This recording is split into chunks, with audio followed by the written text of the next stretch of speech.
दृश्यन्ते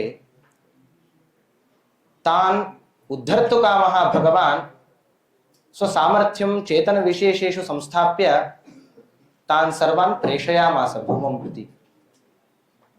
तत्र च तथाविध चेतनगण एव व्यास दास साहित्य रूपेण विभक्तो वर्तते। तत्र च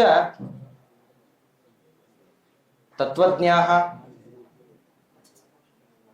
प्रदत्तकृतयः नैके बहवः यतयः विराजन्ते। तत्र च कृतत्रयोदश सुधामङ्गलः गुरुः प्रथितः व्यास तत्त्वज्ञतीर्थः। तमुद्दिश्य तद्विषये तत्कृतिविषये च किञ्चिदिव तितनिषामि। ऐजि इति ग्रामविशेषः। तत्र च पंडितश्रेष्ठः वेंकटनरसिंहाचार्याः आसन्। नरसिंह पुत्रस्य नाम वेंकटरामाचार्य इति। वेंकटनरसिंहाचार्याः आसन्। तस्य पुत्रः वेंकटरामाचार्य इति। तस्य तावत् बाल्ये एव जाड्यया विद्यायाम् आसक्तिरेव नासीत्। तादृशं स्थितिं दृष्ट्वा पितरौ किं भवति एतस्य अग्रे, एषः पंडितो भवति न वा इति अचिन्तयताम्। सर्वेषामपि जीवने एवं भवत्येव। सर्वेषामपि गृहे ज्येष्ठानां सर्वेषामपि नाम यस्मिन् गृहे विद्यार्थिनः भवन्ति तस्मिन् गृहे एतेषां जीवनम् अग्रे किं भवति इति चिन्ता भवत्येव। तथैव ईदृशी स्थितिः अस्मिन् गृहे अपि आसीत्। तदा तत्रैव प्रथिताः दासश्रेष्ठाः अपरोक्षज्ञानिनः गोपालदासाः तेषां माहात्म्यम् अभीष्टदातृत्वं दुःखनिवर्तकत्वं च श्रुत्वा तन्निकटे गत्वा पुत्रस्य विषये प्रष्टव्यमस्ति इति चिन्तां कृत्वा, परन्तु अहं पंडितोऽस्मि, कथं वा दासस्य निकटे गत्वा इदं सर्वं प्रष्टुं शक्नोमि इति शेमुषी एतेषाम् आचार्याणाम् आसीत्। तथा च भवत्येव। परन्तु गोपालदासे भक्तिमती एषा पत्नी तं प्रति वदति, तथा भावं त्यजतु, तत्र गत्वा पुत्रस्य विषये पृच्छन्तु इति। तथा च तं वाक्यं श्रुत्वा तत्र तुलसी निमित्तेन तं ग्रामं प्रति आचार्यः जगाम। तत्र गत्वा गोपालदासः तत्रैव उपविष्टाः आसन्। ते तु सर्वज्ञाः अपरोक्षज्ञानिनः इति कृत्वा तेषां ज्ञानमासीत्। एषः पंडितः मम निकटे आगच्छति, पुत्रविषये पृच्छति इत्यपि ज्ञानमासीत् इति कृत्वा एषः तावत् पंडितः चिन्तनं करोति स्म, कथं वा तन्निकटे गत्वा वार्तालापं करोमि इति। परन्तु गोपालदासाः अहङ्काररहिताः, ते एव आदौ सम्भाषणं कुर्वन्ति। आचार्यरे बन्नि मगन चिंते ಏನು ನಮ್ಮ ಘಟ್ಟದ ಕಡೆ ಒಂದು ಸ್ವಲ್ಪ ನಿಮಗೇನು ಮಗನ ಚಿಂತೆ ಏನು ಹೆಂಡತಿ ಕಳಿಸ್ಯಾಳ ನೋಡ್ರಿ एतेतु तद्वाक्यं श्रुत्वा किं कर्तव्यम् इदानीम् एतेषां कथं ज्ञानम् अभूत् इति पुनः चिन्ताग्रस्तः अभूवन्। पुनः तन्निकटे गत्वा प्रणिपत्य तान् प्रति वदन्ति, एषः मम पुत्रः, अहं च पंडितः इति लोके प्रथितः अस्मि, परन्तु एतस्य विद्यायाम् आसक्तिरेव नास्ति, तर्हि कथं वा तस्य जीवनं भवति, उपायं किञ्चित् अस्ति चेत् वदन्तु कृपया इति। तथा ते अब्रुवन्, चिन्ता मास्तु, एषः पंडितो भवति, एतस्य कीर्तिः सर्वत्र प्रथिता भवति इति अनुग्रहं कृत्वा प्रेषयामास। एवमेव तत्र बाल्यावस्थात् तत्र अग्रिम अवस्थायाम् एषः बालः अध्ययनं किञ्चित् किञ्चित् कृत्वा पाण्डित्यं सम्प्राप्य आचार्यरूपेण सर्वत्र गुरवः प्रांशुपालाः समागताः, प्राचार्याः समागताः, तान् मनसा अभिवन्द्य तत्र स्वभाषणे प्रवर्ते। तथा च एषः पण्डितः अभूत्, नाम पाठे तावत् महान् आसक्तिः, प्रवचनेपि आसक्तिः, महती आसक्तिः अवर्धत। तथा च अग्रे किं कर्तव्यमिति तस्य ज्ञानं। गोपालदासानाम् अनुग्रहेण एषः ईदृशीं स्थितिम् अप्राप, तर्हि अग्रे किं भवति? तेषां तत्र यथा ज्ञानमस्ति, नाम अपरोक्षज्ञानमस्ति, तथा ज्ञानं ममापि अपेक्षितमस्ति। तर्हि किं कर्तव्यमिति तन्निकटे गत्वैव तन्निकटे गत्वा उपायं तत्र एषः अपृच्छत्। तदा संकीर्तनादिकं गोपालदासः श्रावयामास। तं सर्वं श्रुत्वा एतस्य ज्ञानं भवति किञ्चित् किञ्चित्। वैराग्यभावं प्रथमतः सम्प्राप्य तदनन्तरं तत्र अपरोक्षज्ञानस्य प्राप्तिः भवति इति। तथा च ते यत्र यत्र गच्छन्ति तत्र तत्रैव एषः अत्र तमनुसृत्य एषः अपि जगाम। तदा गृहे तावत् एषः अपि दास्यभावं वहति। वयं तु पण्डितगृहात् आगताः, एषः तु दास्यभावं प्राप्नोति, तथा मा भूत् इति धिया आचार्यः तं भर्त्सयन्ति। वेङ्कटनरसिंहाचार्यः स्वपुत्रं वेङ्कटरामाचार्यं भर्त्सयन्ति, तथा मा कुरु इति। तथापि तस्य आसक्तिः तत्रैव आसीत् इति कृत्वा सः प्रत्यहं तेषां संकीर्तनं श्रुत्वा तैः यत् उपासना तत्र विहिता उपदिष्टा, ताम् उपासनां स्वीकृत्य सोऽपि पूजायां तत्र ताम् उपासनां कृत्वा तत्र वैराग्यभावं यथा प्राप्तुं शक्नोमि इति प्रयत्नम् अकरोत्। तथैव अग्रे एकस्मिन् दिने सन्ध्यावन्दनकाले एतौ तत्र सम्भाषणं कुरुतः। तदा तत्र कालः कदा अतीतः इति तयोः ज्ञानमेव नाभूत्। किं कर्तव्यं, सन्ध्यावन्दनं तु कर्तव्यमेव इति गोपालदासानां निकटे एषः पृच्छति। तदा ते वदन्ति, चिन्ता मा कुरु, तत्र इतोपि समयः न अतीतः, सन्ध्यावनार्थं तत्र उपविशावः।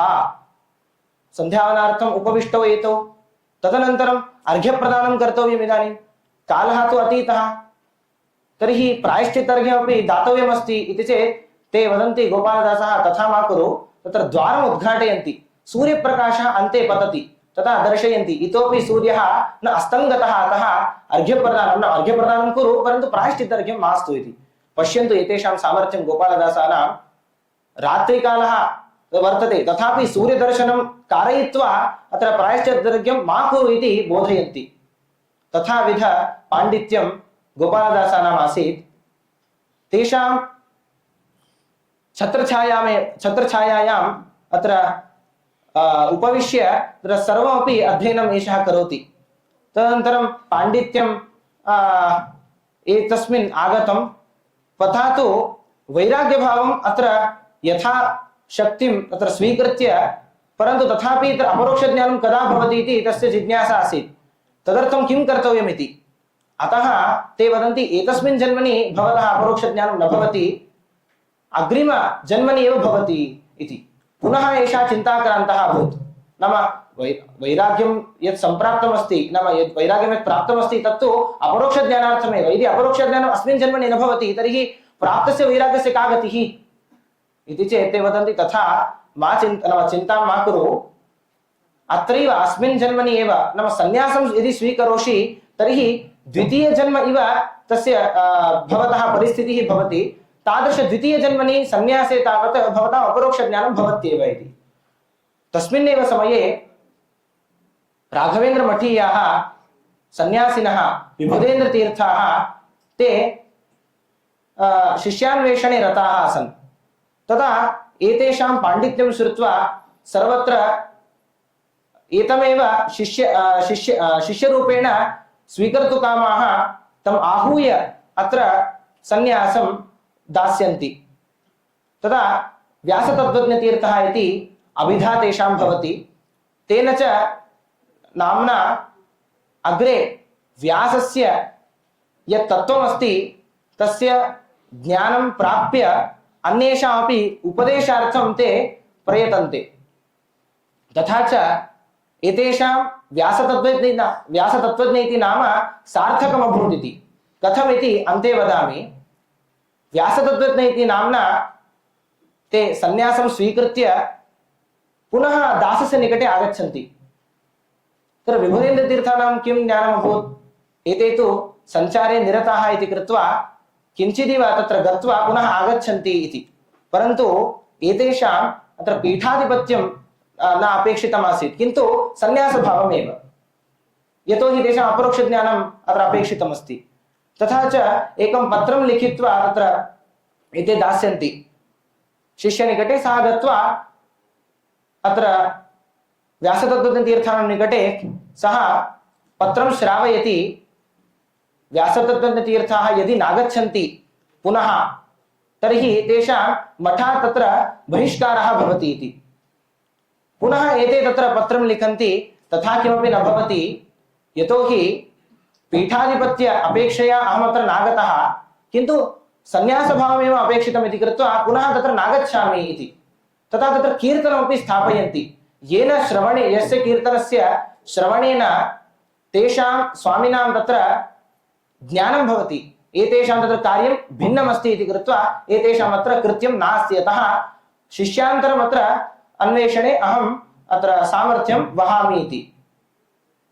तथैव तत्र दासस्य निकटे प्रत्यहं संकीर्तनं श्रुत्वा एतेपि संकीर्तन करणे तत्र सामर्थ्यं सम्प्राप्य तत्र रथाः अभूवन्। अत्र संकीर्तनादिकं तैः रचितमस्ति।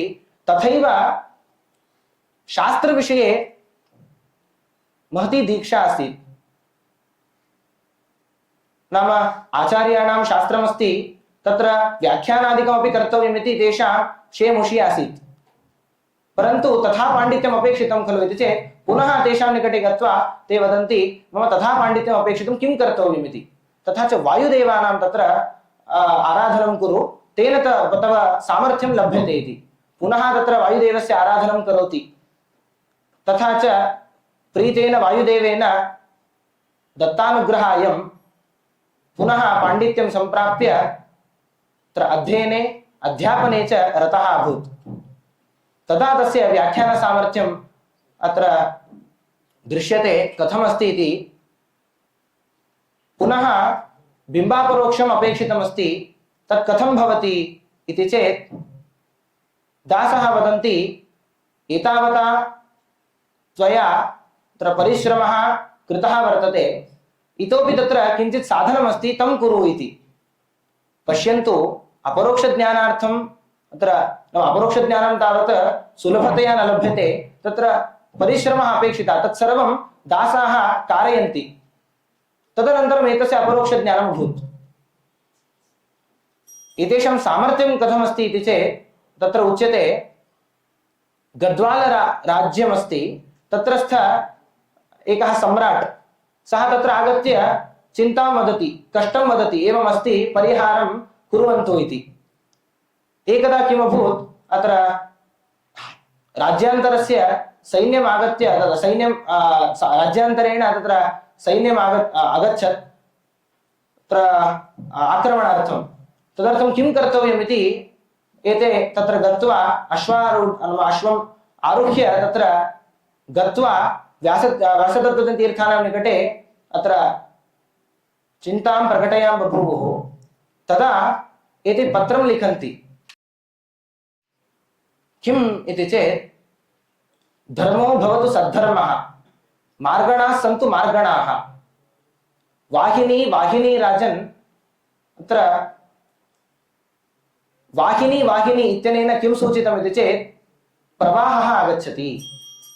कृष्णाप्रवाहः तुङ्गभद्राप्रवाहः आगच्छति सैन्यं तत्र अत्र सर्वेपि सैनिकाः तत्रैव उषित्वा तत्र मरणं प्राप्नुवन्ति अतः चिन्तां मा कुरु इति तादृशं पत्रं स्वीकृत्य तद्भावं तैः अत्र पुनः ज्ञात्वा एते तत्र विजयं प्राप्नुवन्ति अतः तेषां तत्र सामर्थ्यं कीदृशमासीत् इति अनया अत्र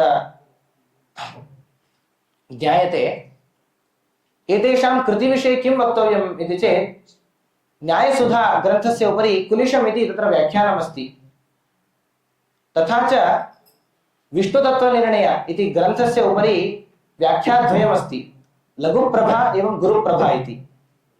सर्वत्र तत्र लघुप्रभा अस्माकं दृश्यते, कुत्रचित् गुरुप्रभायाम् अत्र विस्तृतमस्ति इति ते लिखन्ति। तत्रापि गुरु सेवां गुरुभक्तिः कीदृशी आसीत् चेत् सर्वत्र विजयेन्द्रतीर्थाणाम् अत्र स्तोत्रं तैः कृतमस्ति। महती भक्तिः तेषु वर्तते। तेषाम् अनुग्रहं लभ्य नाम तेषाम् अनुग्रहम् अत्र स्वीकृत्यैव ग्रन्थरचनं करोमि इति। तत्रापि बहुत्र एतेषां मठभेदादिचिन्तनं नासीत्। यतोहि सर्वत्र व्याख्याने तत्र व्याख्यानकाराः एवम् उल्लिखन्ति इति प्रायशः यः कोऽपि तत्र स्वीकृत्य तत्र न अङ्गीकरोति। तथापि एते रायरमठात् नाम राघवेन्द्रतीर्थानां मठात् आगताः अपि तत्र व्याख्यानकाराः अत्र भिन्नमठ नाम मठभेदः अस्ति चेदपि तेषां तत्र नामोल्लेखनं करोति। नाम एतादृशं तत्र अभिप्रायं विद्याधीशतीर्थाः वाक्यार्थचन्द्रिकायाम् उक्तवन्तः इति। तादृशमठभेदोऽपि एतेषां नासीत् इति ज्ञायते।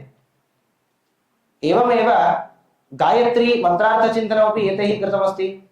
भागवते अपि तत्र व्याख्यानं मन्दनन्दिनी इति व्याख्या द्रष्टुं शक्यते।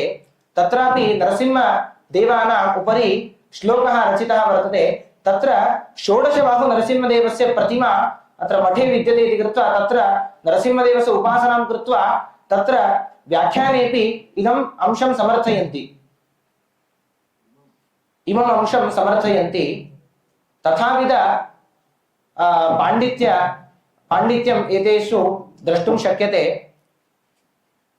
इतोपि तत्र व्याख्यानेषु अत्र तात्पर्यचन्द्रिकायां ये विरोधाः तात्पर्यचन्द्रिकायाम् उपरि ये विरोधाः समागताः तत्परिहारार्थमपि व्याख्यानम् एतैः रचितमस्ति।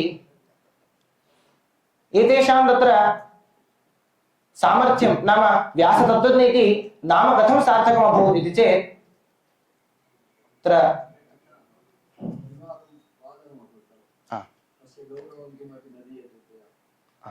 समापयामि।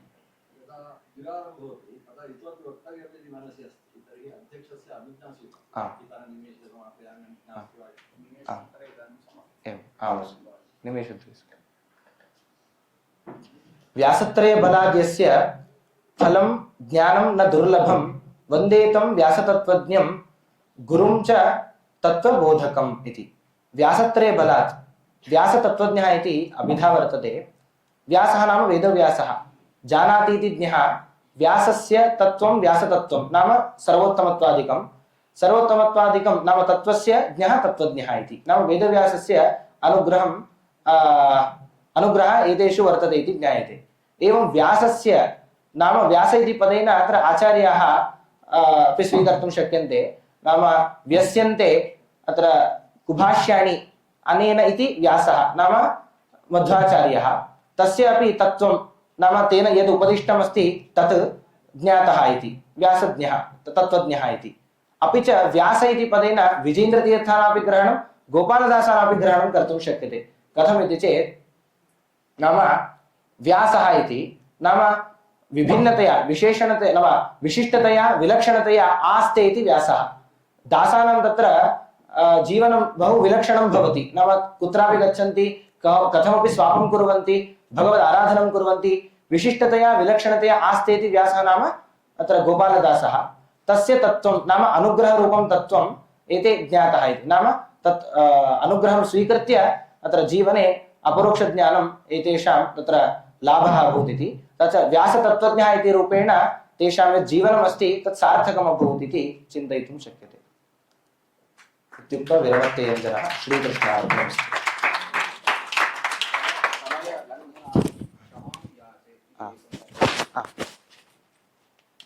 समयलङ्घनार्थं क्षमां याचे। आम्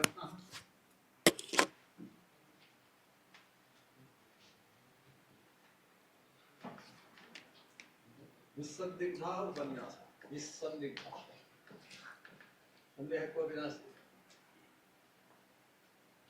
व्यासशब्देन गोपालदासः कथम् उक्तः? अत्र विशिष्टतया विलक्षणतया आस्ते इति व्यासः। मदपेक्षया अत्र वैलक्षण्यं दृश्यते। महती भक्तिः तेषु वर्तते, मयि तु नास्ति एव।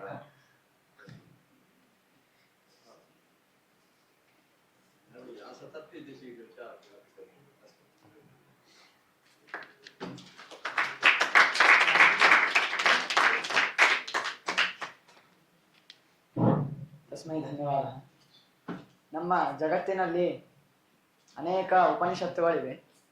ಆ ಉಪನಿಷತ್ತುಗಳಲ್ಲಿ ನಾವು 10 ಪ್ರಸಿದ್ಧವಾದ ಉಪನಿಷತ್ತುಗಳನ್ನು ಕೇಳ್ತೇವೆ. ಅದರಲ್ಲಿ ಎರಡನೇದಾದದ್ದು ತಲವಕಾರೋಪನಿಷತ್. ಕೇನೇಶಿತಂ ಎಂಬುದಾಗಿ ಪ್ರಾರಂಭವಾಗುವಂತಹ ತಲವಕಾರೋಪನಿಷತ್ತಿಗೆ ಇನ್ನೊಂದು ಹೆಸರು ಕೇನೋಪನಿಷತ್ ಎಂಬುದಾಗಿ. ಆ ಕೇನೋಪನಿಷತ್ತಿನ ಬಗ್ಗೆ ಮಾತನಾಡಲು ಬರುತ್ತಿದ್ದಾನೆ ಕೃಷ್ಣ. ಅವನಿಗೆ ಸ್ವಾಗತ.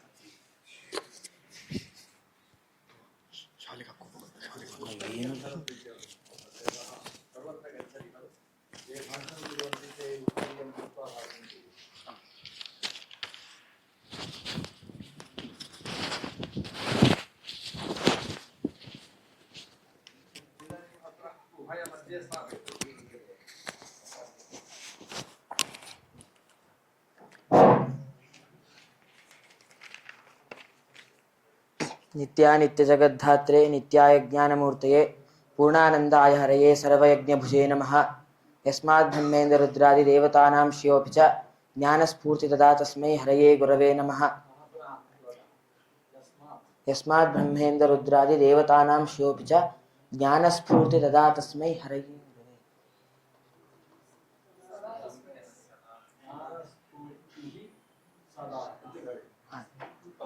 ज्ञानस्फूर्ति सदा तस्मै हरये गुरवे। ज्ञानस्फूर्तिः सदा तस्मै हरये गुरवे नमः।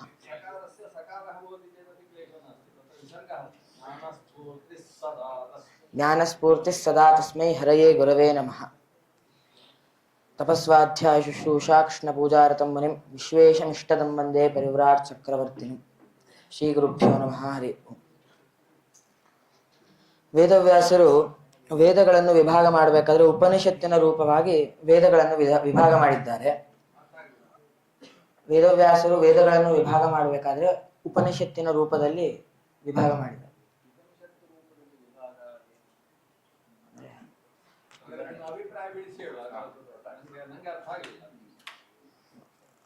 ಅಂದ್ರೆ ಈ ವೇದದ ಮಂತ್ರ ಇಷ್ಟು ಭಾಗ, ಈ ಉಪನಿಷತ್ತು ಈ ರೀತಿ 10 ವಿಭಾಗ ಮಾಡಿದ್ದಾರೆ. ಅದರಲ್ಲಿ ಎರಡನೇ ಉಪನಿಷತ್ ಕೇನೋಪನಿಷತ್ ಅಂತ. ಈ ಕೇನೋಪನಿಷತ್ತು ವೇದದ ಒಂದು ಭಾಗ, ಇಷ್ಟು ಈ ಒಂದು ಭಾಗ ಈ ಉಪನಿಷತ್ ಅಂತ. ಅದರಲ್ಲಿ ಎರಡನೇ ಉಪನಿಷತ್ತು ಕೇನೋಪನಿಷತ್. ಈ ಉಪನಿಷತ್ತು ಸಾಮವೇದದ ತಲವಕಾರ ಶಾಖೆಗೆ ಸಂಬಂಧಿಸಿದೆ. ಆದ್ದರಿಂದ ಇದಕ್ಕೆ ತಲವಕಾರೋಪನಿಷತ್ ಅಂತ ಕರೀತಾರೆ. ಈ ಉಪನಿಷತ್ತಿನ ಶಾಂತಿ ಪಾಠ ಹೀಗಿದೆ.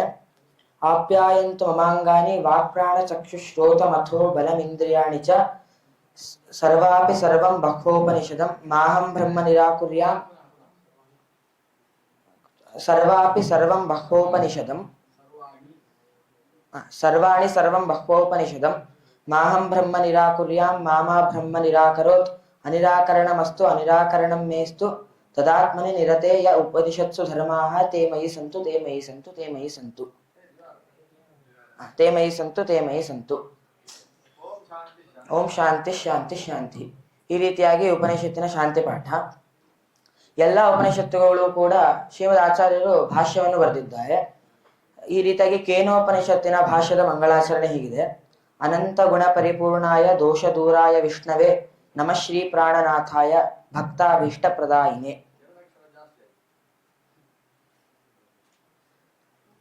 ಎಲ್ಲ ಮೊದಲೇ ಭಾಗದಲ್ಲಿ ಅನಂತ ಗುಣಪೂರ್ಣಾಯ ದೋಷ ದೂರಾಯ ವಿಷ್ಣವೇ ನಮಃ ಶ್ರೀ ಪ್ರಾಣನಾಥಾಯ ಭಕ್ತಾಭೀಷ್ಟ ಪ್ರದಾಯಿನೇ ಎಂದು ಮಂಗಳ ಪದ್ಯವನ್ನು ಹೇಳಿದ್ದಾರೆ. ಅಂದರೆ ಭಗವಂತ ಅನಂತ ಗುಣ ಪರಿಪೂರ್ಣ, ಅಂದ್ರೆ ಯಾರಿಂದಲೂ ಕೂಡ ಸಂಪೂರ್ಣವಾಗಿ ತಿಳಿಯಲು ಸಾಧ್ಯವಿಲ್ಲ. ಅಷ್ಟೇ ಅಲ್ಲ, ಭಕ್ತಾಭೀಷ್ಟ ಪ್ರದಾಯಿನಿ, ಅಂದ್ರೆ ಅವರು ಏನನ್ನು ಇಚ್ಛಿಸ್ತಾರೋ ಅದನ್ನ ಅವನು ಗಮ್ಯನಾಗಿ ಕೊಡ್ತಾನೆ ಅಂತ ಮಂಗಳ ಪದ್ಯದಲ್ಲಿ ಹೇಳಿದ್ದಾರೆ. ಬ್ರಹ್ಮದೇವ ವೈಜಯಂತೆ ಸಮಾಸೀನ, ಅಂದ್ರೆ ಬ್ರಹ್ಮದೇವರು ಮೇರು ಪರ್ವತದ ವೈಜಯಂತ ಎಂಬ ಸ್ಥಾನದಲ್ಲಿ ಕೂತಿರ್ತಾರೆ. ಆಗ ರುದ್ರದೇವರು ಬಂದು ಭಗವಂತನಿಗೆ ಸಂಬಂಧಿಸಿದ ಕೆಲವು ಪ್ರಶ್ನೆಗಳನ್ನು ಕೇಳ್ತಾರೆ. ಅದನ್ನ ಬ್ರಹ್ಮದೇವರು ಉತ್ತರ ಕೊಡ್ತಾರೆ. ಈ ಇಬ್ಬರ ಸಂವಾದವೇ ಕೇನೋಪನಿಷತ್ ಅಂತ ಪ್ರಖ್ಯಾತವಾಗಿದೆ. ಅದರ ಮೊದಲನೇ ಮಂತ್ರ ಕೇನೇಶಿತಂ ಪತತಿ ಪ್ರೇಷಿತಂ ಮನಃ ಕೇನಃ ಪ್ರಾಣಃ ಪ್ರಥಮಃ ಪ್ರೀತಿಯುಕ್ತಃ ಕೇನೇಶಿತಾಂ ವಾಚಮಿಮಾಂ ವದಂತಿ ಚಕ್ಷುಶ್ರೋತ್ರಂ ಕೌದೇವೋ ಯುನಕ್ತಿ ಕೌದೇವೋ ಯುನಕ್ತಿ. ಅಂದ್ರೆ ನಮ್ಮ ಈ ಎಲ್ಲಾ ಇಂದ್ರಿಯಗಳು ಯಾರ ಅಧೀನ? ಅಂದ್ರೆ ನಮಗೆ ಇಷ್ಟವಾದದ್ದು ನಾವು ಕಣ್ಣಿಂದ ನೋಡ್ತೀವಿ, ಅನಿಷ್ಟವಾದದ್ದನ್ನು ನೋಡ್ತೀವಿ. ನಾವು ಇಷ್ಟವಾದದ್ದನ್ನು ಕೇಳ್ತೀವಿ, ಅನಿಷ್ಟವಾದದ್ದನ್ನು ಕೇಳ್ತೀವಿ. ಅಂದ್ರೆ ಈ ಎಲ್ಲಾ ಇಂದ್ರಿಯಗಳು ಕೂಡ ನಮ್ಮ ನಿಯಂತ್ರಣದಲ್ಲಿಲ್ಲ. ಹಾಗಾದ್ರೆ ಇಂದ್ರಿಯಾಭಿಮಾನಿ ದೇವತೆಗಳ ನಿಯಂತ್ರಣದಲ್ಲಿದೆಯಾ ಅಂದ್ರೆ ಇಂದ್ರಿಯಾಭಿಮಾನಿ ದೇವತೆಗಳ ನಿಯಂತ್ರಣದಲ್ಲೂ ಇಲ್ಲ. ಆ ಇಂದ್ರಿಯಾಭಿಮಾನಿ ದೇವತೆಗಳು ಎಲ್ಲರೂ ಕೂಡ ಪ್ರಾಣದೇವರ ನಿಯಂತ್ರಣದಲ್ಲಿದ್ದಾರೆ. ಹಂಗಾರೆ ಆ ಪ್ರಾಣದೇವರೇ ಸ್ವತಂತ್ರರ, ಅವರೇ ಕೊನೆನಾ ಅಂತ ಕೇಳ್ತಾರೆ. ಅದಕ್ಕೆ ಬ್ರಹ್ಮದೇವರು ಹೇಳ್ತಾರೆ, ಅವರೇ ಕೊನೆ ಅಲ್ಲ, ಅವರಿಗೆ ಪ್ರೇರಕನಾದವನು ಶ್ರೀಹರಿ ಅಂತ ಒಬ್ಬ ಇದ್ದಾನೆ. ಆದ್ದರಿಂದ ಅವನ ಋಷಿಕೇಶ ಅಂತ ಕರೀತಾರೆ. ಋಷಿಕ ಅಂದ್ರೆ ಇಂದ್ರಿಯ, ಋಷಿಕಾಣಂ ಈಶಃ ಋಷಿಕೇಶಃ. ಅಂದ್ರೆ ಇಂದ್ರಿಯಗಳು ಅವನ ಅಧೀನ, ಇಂದ್ರಿಯಗಳಿಗೆ ಸ್ವಾಮಿ ಅವನು. ಆದ್ದರಿಂದ ಅವನನ್ನ ಋಷಿಕೇಶ ಅಂತ ಕರೀತಾನೆ. ಅವನೇ ಸ್ವತಂತ್ರ. ಅವನ ಪ್ರೇರಣೆಯಿಂದನೇ ವಾಯುದೇವರು ಇಂದ್ರಿಯಾಭಿಮಾನಿ ದೇವತೆಗಳಿಗೆ ಪ್ರೇರಣೆ ಮಾಡ್ತಾರೆ. ಇಂದ್ರಿಯಾಭಿಮಾನಿ ದೇವತೆಗಳಿಂದ ಇಂದ್ರಿಯ ಕೆಲಸ ಮಾಡುತ್ತೆ. ಈ ರೀತಿ ಎಲ್ಲರಿಗೂ ಪ್ರೇರಕನಾದವನು ಭಗವಂತ. ಇಂತಹ ಈ ಭಗವಂತನ ಬಗ್ಗೆ ಯಾರೂ ಸಂಪೂರ್ಣವಾಗಿ ತಿಳಿಯಕ್ಕಾಗಲ್ಲ. ಆದರೆ ಇಂತಹ ಈ ಭಗವಂತನ ಬಗ್ಗೆ ಬ್ರಹ್ಮದೇವರು ತಿಳಿದಿದ್ದಾರೆ ಅಂತ ಜಗತ್ತಿನಲ್ಲಿ ವ್ಯವಹಾರ ಇದೆ. ಅಂದ್ರೆ ತಿಳಿದಿದ್ದಾರೆ, ಸಂಪೂರ್ಣವಾಗಿ ತಿಳಿದಿದ್ದಾರೆ ಅಂತಿದೆ. ಈ ರೀತಿಯಾಗಿ ಭಗವಂತನ ಬಗ್ಗೆ ಸಂಪೂರ್ಣವಾಗಿ ಯಾರೂ ತಿಳಿಯೋದು ಇಲ್ಲ. ಅದನ್ನ ಮಂಗಳ ಪದದಲ್ಲೇ ಆಚಾರ್ಯ ಹೇಳಿದ್ದಾರೆ, ಅನಂತ ಗುಣ ಪೂರ್ಣಾಯ. ಅಂದ್ರೆ ಅನಂತ, ಅದಕ್ಕೆ ಪರಿಮಿತಿನೇ ಇಲ್ಲ. ಭಗವಂತನ ಬಗ್ಗೆ ಸಂಪೂರ್ಣವಾಗಿ ತಿಳಿಯಲು ಸಾಧ್ಯನೇ ಇಲ್ಲ. ಈ ರೀತಿಯಾಗಿ ಯಾವತ್ತೂ ಭಗವಂತನ ಬಗ್ಗೆ ಸಂಪೂರ್ಣವಾಗಿ ತಿಳಿದಿದ್ದಾರೆ ಅಂತ ವ್ಯವಹಾರ ಮಾಡಬಾರ್ದು. ಅದನ್ನ ಉಪನಿಷತ್ತು 2ನೇ ಮಂತ್ರ ನತತ್ತ ಚಕ್ಷುರ ಗಚ್ಚತಿ ನವಾಗ್ಗಚ್ಚತಿ ನೋ ಮನಃ ನ ವಿದ್ಮನ ವಿಜಾನೀನೋ ಯಥೇತದನುಶಿಷ್ಯಾತ್.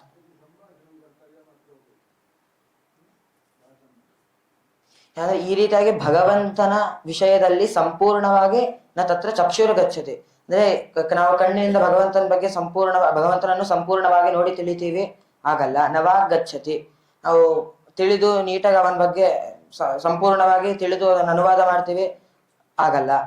ಈ ರೀತಿಯಾಗಿ ಮನಸ್ಸು ಸದಾ ಅವನ ಬಗ್ಗೆನೇ ಇರುತ್ತೆ, ಸಂಪೂರ್ಣವಾಗಿ ಮನಸ್ಸಿನಿಂದ ತಿಳಿಬಹುದು, ಆಗಲ್ಲ. ಈ ರೀತಿಯಾಗಿ ಭಗವಂತನ ಬಗ್ಗೆ ಸಂಪೂರ್ಣವಾಗಿ ತಿಳಿಲಿಕ್ಕೆ ಸಾಧ್ಯನೇ ಇಲ್ಲ.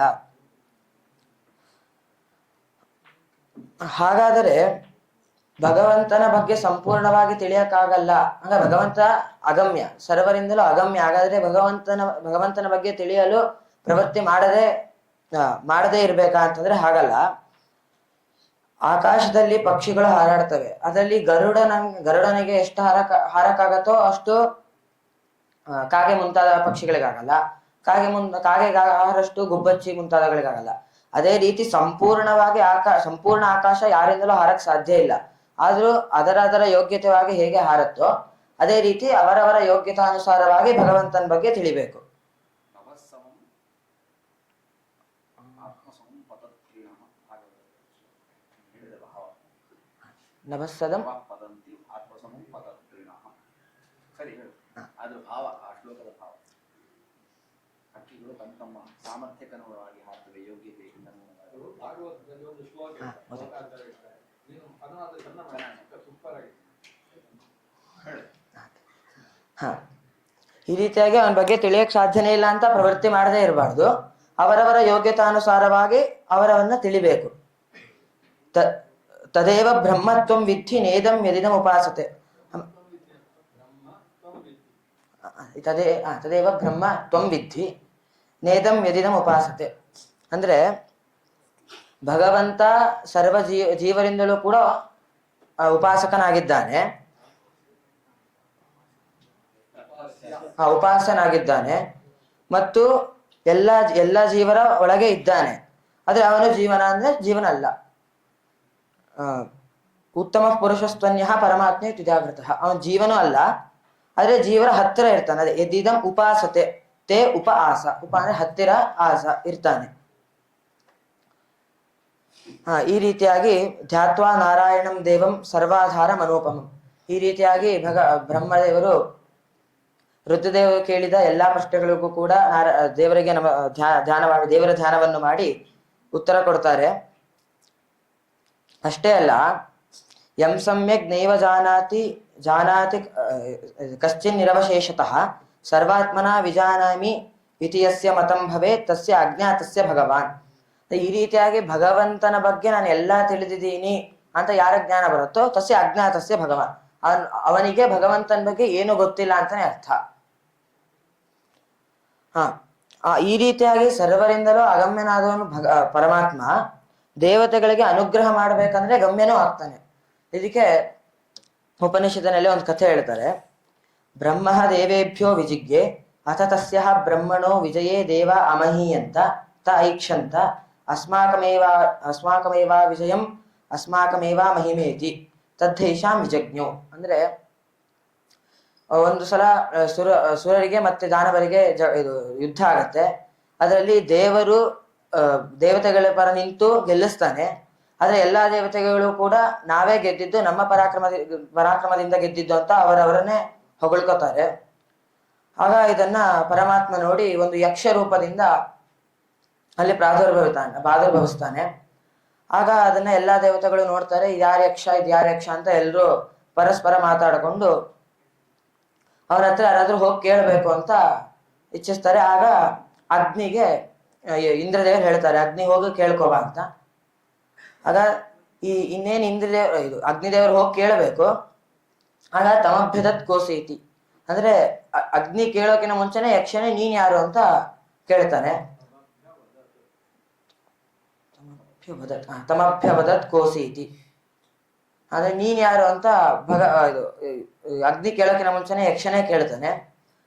ಆಗ ನಾನು ಈ ರೀತಿಯಾಗಿ ಅಗ್ನಿ, ನನ್ನ ಜಾತವೇದ ಅಂತ ಕರೀತಾರೆ, ಜಾತವೇದಸ್ ಅಂತ ಕರೀತಾರೆ ಅಂತ ಹೇಳ್ತಾನೆ. ನಿನ್ನ ಪರಾಕ್ರಮ ಏನು ಅಂತ ಕೇಳಿದಾಗ ಜಗತ್ತಿನಲ್ಲೇ ನನ್ನ ಇಚ್ಛೆಯಿಂದ ಜಗತ್ತಿನಲ್ಲೇ ಸುಟ್ಟುವಲ್ಲೆ ಅಂತ ಪರಾಕ್ರಮ ನಂದು ಅಂತ ಹೇಳ್ತಾನೆ.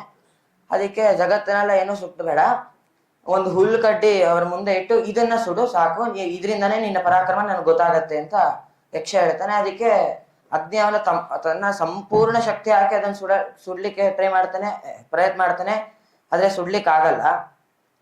ಆದ್ರಿಂದ ಅವನಿಗೆ ಅವಮಾನ ಆಗತ್ತೆ. ಸತತ ಏವ ನಿವವೃತೆ ಅವನ ಅಲ್ಲಿಂದ ಮತ್ತೆ ಈ ಕಡೆ ಬಂದ್ಬಿಡ್ತಾನೆ. ಆಗ ನಾಸಿಕ್ಯ ವಾಯುಗೆ ಇಂದ್ರದೇವರು ಹೇಳ್ತಾರೆ, ನೀನು ಹೋಗಿ ಕೇಳ್ಕೋಬಾ ಅಥವಾ ವಾಯುಂ ಅಬ್ರುವನ್, ಹೋಗಿ ನೀನು ಹೋಗಿ ಕೇಳ್ಕೋಬಾ ಯಾರು ಅಂತ. ಅದೇ ತರ ಅವನು ಕೇಳಕ್ಕೆ ಏನ್ ಬರ್ತಾನೆ, ತಮಭ್ಯವದತ್ ಕೋಸೀತಿ. ಮತ್ತೆ ಯಕ್ಷನೇ ಪುನಃ ಕೇಳ್ತಾನೆ, ನೀನ್ ಯಾರು ಅಂತ ಕೇಳ್ತಾನೆ. ಅದಕ್ಕೆ ಈ ರೀತಿ ನಾನು ನಾಸಿಕ್ಯ ವಾಯು ಅಂತ, ನಿನ್ನ ಪರಾಕ್ರಮ ಏನು, ನೀ ಏನೇ ಇಟ್ಟರು ನಾನು ಹಾರಿಸಬಲ್ಲೆ ಅಂತ ಹೇಳ್ತಾನೆ. ಮತ್ತೆ ಅದೇ ಹುಳ್ಕಡ್ಡಿನಿಟ್ಟು ಇದನ್ನ ಹಾರಿಸು, ಇದರಿಂದ ನೀನ್ ಪರಾಕ್ರಮ ಗೊತ್ತಾಗತ್ತೆ ಅಂತಾನೆ ಇವ್ರು ಹಾರ್ಸಕ್ ಟ್ರೈ ಮಾಡ್ತಾರೆ ನಾಸಿಕ್ಯ ವಾಯುದೇವರು. ಆದ್ರೆ ಅದನ್ನ ಅಲ್ಲಾಡಿಸ್ಲಿಕ್ಕೂ ಆಗಲ್ಲ. ಅವರು ಕೂಡ ಅವಮಾನ ಆಯ್ತು ಅಂತ ಸತತ ಏವ ನಿವವೃತೆ ಅವರು ಪುನಃ ಮತ್ತೆ ದೇವತೆಗಳ ಹತ್ರ ಬರ್ತಾರೆ. ಆಗ ಇಂದ್ರದೇವರು ತಾನೇ ಅಥ ಇಂದ್ರಮಬ್ರುವನ್, ಎಲ್ಲಾ ದೇವತೆಗಳು ಇಂದ್ರದೇವರಿಗೆ ಪ್ರಾರ್ಥನೆ ಮಾಡ್ತಾರೆ, ಇರೋದ್ರೆ ನೀನೇ ದೊಡ್ಡವನು, ನೀನೇ ಹೋಗಿ ಯಾರದು ಅಂತ ಕೇಳ್ಕೊಬಾ ಅಂತ ಕೇಳ್ತಾರೆ. ಅದಕ್ಕೆ ಇಂದ್ರದೇವರು ಬರ್ತಾರೆ. ಈಗ ಇಂದ್ರದೇವ್ರಿಗೆ ನೀನ್ ಯಾರು ಅಂತ ಅವ್ರು ಕೇಳೋಕಿನ ಮುಂಚೆ ಕೇಳಿದ್ರೆ, ನಾನ್ ನಿಮ್ಮನ್ ಕೇಳಕ್ ಬರ್ತಿರೋದು, ನೀವ್ ಯಾರು ಅಂತ ತಿರುಗಿಸ್ ಕೇಳ್ತಾರೆ. ಆಗ ನಾನೇ ಸಾಕ್ಷಾತ್ತಾಗಿ ನಾನ್ ಭಗವಂತ ಅಂತ ಹೇಳಬಾರ್ದು, ಗುರುಗಳಿಂದನೇ ಉಪದೇಶ ಆಗ್ಬೇಕು ಅಂತ ತಸ್ಮಾತ್ ತಿರೋಧತೆ, ಯಕ್ಷ ಮತ್ತೆ ತಿರೋಧತೆ ಬಚ್ಚಿಟ್ಕೊಳ್ತಾರೆ. ಅದಾದ್ಮೇಲೆ ಸ ತಸ್ಮಿನ್ನೇವ ಆಕಾಶೆ ಸ್ತ್ರಿಯಮಾಜಗಾಮ ಬಹುಶೋಭಮಾನಾನಾಂ ಅಮುಂ ಶೋಭಮಾನಾಂ ಅಮುಮಾಂ ಹೇಮವತಿ. ಆಗ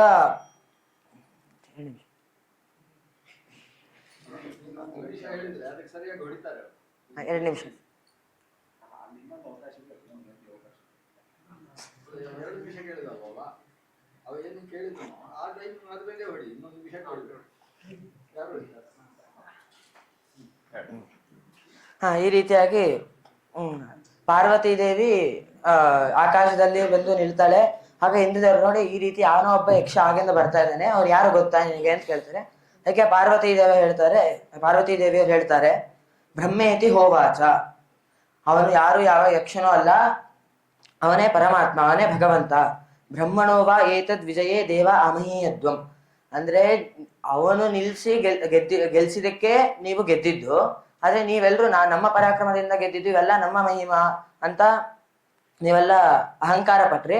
ಅದಕ್ಕೆ ಭಗವಂತನೇ ಬಂದು ನಿಮ್ನೆಲ್ಲ ಪರೀಕ್ಷೆ ಮಾಡ್ದ ಅಂತ ಹೇಳಿದ ತಕ್ಷಣ ಇಂದ್ರದೇವರು ಬಂದು ಎಲ್ಲರಿಗೂ ಎಲ್ಲ ಅಗ್ನಿ ಮುಂತಾದ ದೇವತೆಗಳಿಗೆ ಇದನ್ನ ಹೇಳ್ತಾರೆ.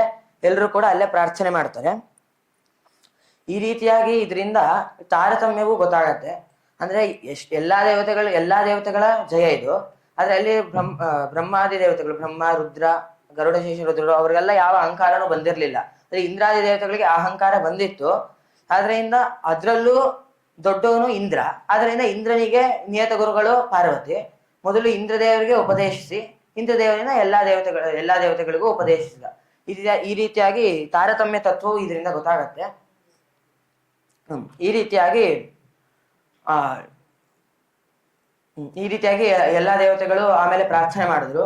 ಈ ರೀತಿಯಾಗಿ ಭಗವಂತ ಸರ್ವ ಅಗಮ್ಯ, ಅವನ್ ಯಾರಿಂದನೂ ತಿಳಿಲಿಕ್ಕೆ ಆಗಲ್ಲ. ಆದ್ರೂ ಕೂಡ ಅವನಿಗೆ ಅನುಗ್ರಹ ಮಾಡ್ಬೇಕು ಅಂತ ಇಚ್ಛೆ ಇದ್ರೆ ಅವನಿಂದ ಸಾಕ್ಷಾತ್ತಾಗಿ ಮಾಡ್ಲಿಲ್ಲ ಅಂದ್ರೂ ನಿಯತ ಗುರುಗಳ ಮೂಲಕ ಆದ್ರೂ ಎಲ್ಲರಿಗೂ ಕೂಡ ಅನುಗ್ರಹ ಮಾಡ್ತಾನೆ ಅನ್ನೋದಕ್ಕೆ ಇದು ಉದಾಹರಣೆ ಅಂತ. ಇದು ಕಪಿಲ ದೇವರು ಉಪದೇಶಿಸಿದ್ದು. ಇದನ್ನ ಬ್ರಹ್ಮದೇವರು ವೈಜಯಂತ ಸ್ಥಾನದಲ್ಲಿ ಕುಳಿತು ರುದ್ರದೇವರಿಗೆ ಉಪದೇಶ ಮಾಡ್ತಾರೆ. ಈ ರೀತಿಯಾಗಿ ಕಪಿಲ ರೂಪಿಯಾದಂತಹ ಅನಿರುದ್ಧ ರೂಪಿಯಾದಂತಹ ಪರಮಾತ್ಮ ನಮ್ಮ ಎಲ್ಲಾ ಇಂದ್ರಿಯಗಳಲ್ಲಿದ್ದು ನಮ್ಮ ಇಂದ್ರಿಯಗಳಿಗೆ ಪ್ರೇರಕ ಅವನು ಎಲ್ಲ ಇಂದ್ರಿಯಗಳಿಗೂ ಪ್ರೇರಣೆ ಮಾಡ್ತಾನೆ. ಅಂತಹ ಆ ಭಗವಂತನನ್ನ ತದ್ವನಂ ಅಂತ ಉಪಾಸನೆ ಮಾಡ್ಬೇಕು. ತದ್ವನಂ ಅಂದ್ರೆ ತದ್ವನಂ ಅಂದ್ರೆ ಸರ್ವದೇವ ಸೇವ್ಯ ಅಂತ ಅರ್ಥ. ಅಂದ್ರೆ ಎಲ್ಲಾ ದೇವತೆಗಳಿಂದನೂ ಬ್ರಹ್ಮಾದಿ ದೇವತೆಗಳಿಂದ ಅವನು ಸೇವ್ಯನಾಗಿದ್ದಾನೆ ಅಂತ. ಈ ರೀತಿಯಾಗಿ ಯಾರು ಸೇವೆ ಮಾಡ್ತಾರೋ ಅವನು ಕೂಡ ಸೇವ್ಯನಾಗ್ತಾನೆ. ಅಂದ್ರೆ ಅವನು ಕೂಡ ಯಶಸ್ಸನ್ನ ಹೊಂದುತ್ತಾನೆ ಅಂತ ತದ್ವನಂ ಅಂತ ಎಲ್ಲರೂ ಕೂಡ ಪರಮಾತ್ಮನನ್ನ ಪ್ರಾರ್ಥನೆ ಮಾಡ್ಬೇಕು ಅಂತ ಹೇಳುತ್ತಾ ನನ್ನ ಮಾತನ್ನು ಮುಗಿಸುತ್ತಿದ್ದೇನೆ. ಶ್ರೀಕೃಷ್ಣ ಅರ್ಪಣಮಸ್ತು.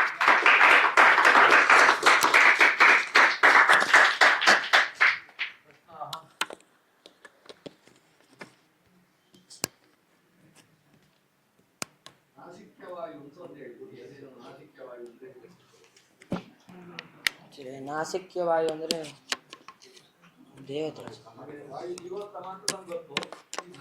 ಪ್ರವಾಹ ವಾಯು, ನಾಸಿಕ್ಯ ವಾಯು ಅಂತ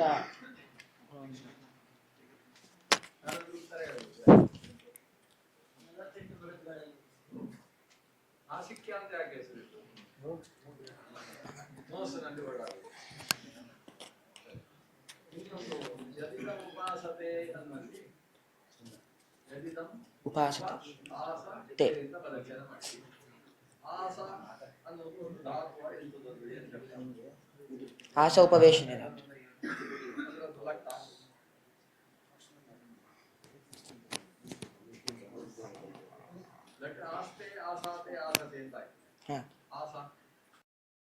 यद्यपि संस्कृतभाषणे बहवः दोषाः भवन्त्येव, क्लेशः नास्ति, परन्तु दोषमार्जनमपि कर्तव्यं भवति.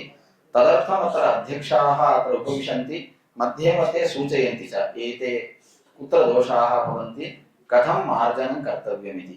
प्रायः अस्मिन् वर्षे एकं पुस्तकमपि दत्तमस्ति, कुत्र दोषाः भवेयुः, किं किं कर्तव्यम् इति तु तत्र सूचना दातव्या इति तैः उक्तमस्ति।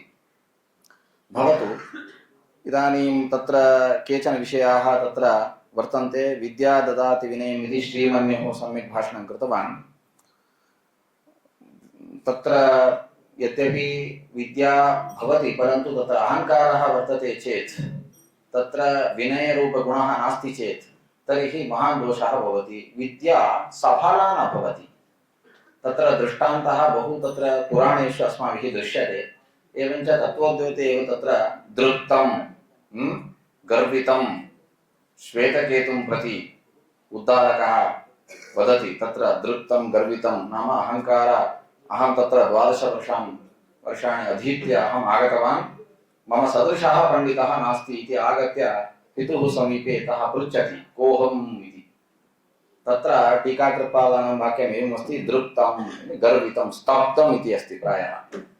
तत्र अहङ्कारशान्तये सः उक्तवान् तत्त्वमसि इति, अन्यः विषयः सः। परन्तु अहङ्कारशमनं कर्तव्यम्, अहङ्कारः कदापि न भवेत् इति तत्र सूचना दत्ता। भवतु, व्यासतत्त्वज्ञतीर्थानां कृतिविषये किञ्चित् वक्तुम् उत्सहे। यतः विष्णुतत्त्वनिर्णयस्य सम्यक् उक्तवान् भार्गवरामः, सम्यक् तत्र निरूपणं कृतवान्। व्यासतत्त्वज्ञतीर्थाः तावत् वेङ्कटरमणाचार्याः इति पूर्वाश्रमनाम क्लेशः। तत्र सम्यक् तत्र इतिहास पुराणादिकं वयं जानीमः। परन्तु तत्र कुत्र ऐजि वर्तते जानन्ति वा भवन्ति? कुत्र ऐजि प्रान्तः? अहं तादृशप्रान्तीयः अहं। तत्र गद्वाल नगरम् इति अस्ति। तत्र प्रायः 15-20 किलोमीटर्स् मध्ये ऐजि इति कश्चन ग्रामः अस्ति। तेषां वृन्दावनमस्ति तत्र। तत्र स्तः ते। तेषां महत् वैदुष्यं, तत्र महत् योगदानमस्ति शास्त्रस्य, भागवतस्य व्याख्यानं कृतं तैः। तदनन्तरं तत्र तत्त्वनिर्णयटीकायाः टिप्पणी अपि रचिता। तत्त्वनिर्णयटीकासु तत्र वैशिष्ट्यं किमस्ति? तत्र व्याकरणविषयम् अहं किञ्चित् तत्र वक्तुम् इच्छामि। यौगिज्ञानम् अयौगिज्ञानं, यौगिकम् अयौगिकम् इति तत्र प्रत्यक्षविभागः कृतः। तत्र प्रत्यक्षं त्रिविधम् इति व्याख्याने आगच्छति। तत्र प्रत्यक्षं त्रिविधं ज्ञेयम् ऐश्वरं यौगिकं तथा अयौगिकं चेति तथा सर्वमक्षात्मकं मतम् इति तु विष्णुतत्त्वनिर्णय टीका, विष्णुतत्त्वनिर्णय आचार्यस्य वाक्यमिदं।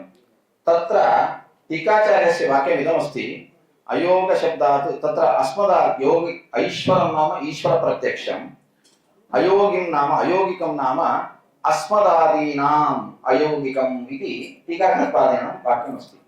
तत्र सर्वेपि जानीयुः प्रायः प्रत्यक्षं यौगिकप्रत्यक्षम् अयौगिकप्रत्यक्षम् इति। अयौगिकप्रत्यक्षम् अस्मदादीनाम् अस्ति इति व्याख्याने अस्ति, टीकाकृत्पादानां वचनमस्ति। तत्र इदम् अवगन्तव्यं, तत्र अस्मदादीनाम् इति तत्र अस्ति। अस्मदादिषु टीकाकृत्पादाः अन्तर्भूता वा न वा इति प्रश्नः। व्याख्यानकाराः तत्र व्यासतत्त्वज्ञतीर्थाः वदन्ति अस्मदादीनाम् इति शब्देन तत्र अतद्गुणसंविज्ञानबहुव्रीः कर्तव्यः। वयम् आदयः येषां ते अतद्गुणसंविज्ञानबहुव्रीहिम् आश्रित्य तत्र एते बहिर्भूताः भवन्ति। कुतः? अर्थात् तेषां प्रत्यक्षम् अयौगिकप्रत्यक्षं न भवति इति तात्पर्यार्थः।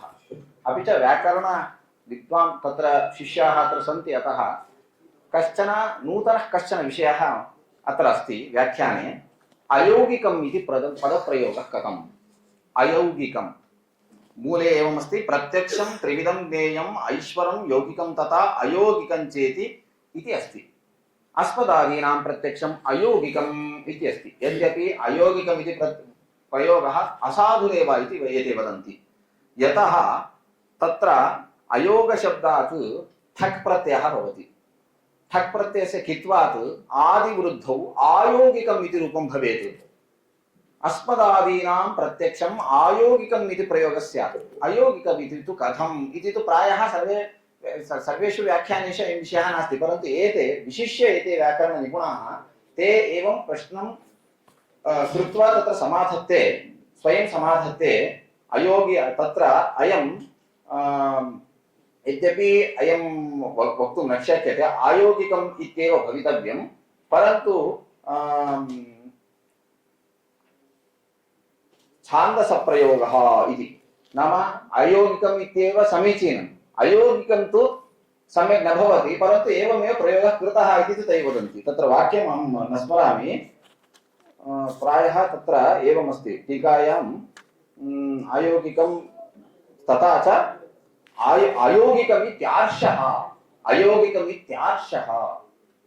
यद्यपि सर्वत्र किं भवति, व्यत्यस्य भवति लोके, आयोगिकम् इति प्रयोगः कर्तव्यः, स च प्रयोगः साधुप्रयोगः, परन्तु अत्र अयोगिकम् इति प्रयोगः कथम्? अयोगिकप्रयोगस्तु लोके तावत् अस्माभिः क्रियते, परन्तु अयं प्रयोगः आर्षः इति तु तेषां व्याख्याने अस्ति। अपि च अन्यः विषयः अपि तैः उच्यते, शाश्वता विष्णुबुद्धिकाः। शाश्वताः इति प्रयोगः न भवति, शाश्वतिकः इति प्रयोगः भवति। शाश्वतिकः इति प्रयोगः, तत्रापि ठञ् प्रत्ययः भवति। तदनन्तरं तत्र शाश्वतिकः कालात् ठञ् इति सूत्रात् ठञ् प्रत्ययः भवति, शाश्वतिकः इति प्रयोगः भवति। परन्तु तत्त्वनिर्णय टीकायां तत्त्वनिर्णयस्य वाक्यमस्ति शाश्वताः विष्णुबुद्धिकाः, कथं भवति इति प्रश्नः।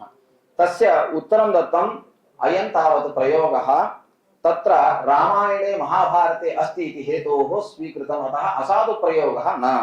तेषाम् अभिप्रायः एवमस्ति, रामायणे तावत् मा निषाद प्रतिष्ठात्मम् अगमी शाश्वती समाः, महाभारते विष्णुसहस्रनाम्नि किं वाक्यमस्ति, स्थाणुः शाश्वतः इति प्रयोगः अस्ति।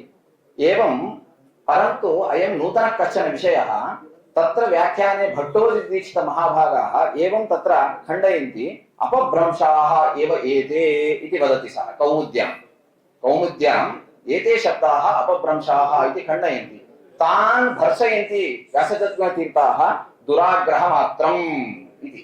एते विषयाः कुतः मया उक्तम् चेत्, तत्र एते विषयाः टिप्पण्यां यदि वयम् अस्माभिः दृश्यते चेत् बहुत्र विषयाः तत्र भवति। एवमेव तेषां लघुप्रभा गुरुप्रभा इति व्याख्यानद्वयमपि अस्ति। समयः अधिकं नास्ति, परन्तु मयापि तत्र समस्यापूर्तिः कृता, परन्तु समयाभावात् ते तु तत्र इदानीं प्रतीक्षां कुर्वन्ति स्म, अतः अहं मम वाग्व्यापारात् अहं विरमामि। अत्र भाषणे तावत् अद्य संस्कृते भार्गवरामः प्रथमस्थानं प्राप्तवान्, द्वितीयं स्कन्दभार्गवः, सः सम्यक् तत्र PPT मूल माध्यमेन तत्र सम्यक् परिचयं कृतवान्। तदनन्तरं कृष्ण यस् इति तृतीयस्थानं प्राप्तवान्। समस्यापूर्तये बहुत्र तत्र बहवः तत्र विद्यार्थिनः अत्र आगत्य प्रायः समस्यापूर्तिं कृतवन्तः, कस्य दातव्यं कस्मै दातव्यम् इति महती चिन्ता आसीत्। परन्तु तत्र रजतः महोदयः तत्र नूतनतया किञ्चित् कमले कमलोत्पत्तिः न भवति इति यद्यपि न भवति नूतनतया एवं सर्वेषामपि किञ्चित् तत्र वादीशः जयरामः एवं भार्गवरामोऽपि रामः तत्र अन्तर्भवति, प्रायः विद्यार्थिसङ्ख्ये तत्र निर्णयः तत्र भवति इति आशास्य मम वाग्व्यापारं विरमामि। समयः श्रीकृष्णार्पणमस्तु।